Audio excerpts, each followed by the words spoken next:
ਪਾਕਿਸਤਾਨ 'ਚ ਉਰਦੂ ਦੇ ਨਾਂ 'ਤੇ ਔਰ ਹਿੰਦੁਸਤਾਨ 'ਚ ਹਿੰਦੀ ਦੇ ਨਾਂ 'ਤੇ ਰਾਜ ਕਰ ਰਿਹਾ ਹੈ।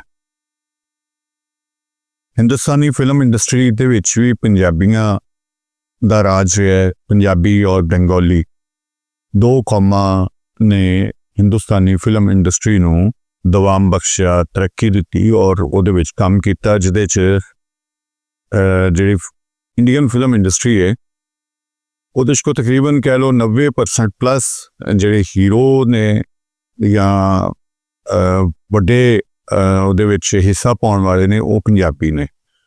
ਇਸੇ ਤਰ੍ਹਾਂ ਪਾਕਿਸਤਾਨੀ ਫਿਲਮ ਇੰਡਸਟਰੀ ਲਾਹੌਰ ਦੇ ਵਿੱਚ ਵੀ ਜਿਹੜੀ ਵੱਡੀ ਫਿਲਮ ਬਣੀ ਔਰ ਉਹਦੇ ਵਿੱਚ ਹਿੱਸਾ ਪਾਇਆ ਉਹ ਪੰਜਾਬੀ। ਜ਼ਾਹਿਰ ਇੱਥੇ ਤੇ ਪੰਜਾਬੀ ਹੀਰ ਹੋਣੇ ਨੇ, ਪੰਜਾਬੀ ਮੈਜੋਰਿਟੀ ਵਿੱਚ ਨੇ, ਔਰ ਉਧਰੋਂ ਵੀ ਜਦੋਂ ਵੰਡ ਹੋਈ ਅਤੇ ਪੰਜਾਬੀ ਇੱਧਰ ਆਏ ਔਰ ਇੱਧਰੋਂ ਪੰਜਾਬੀ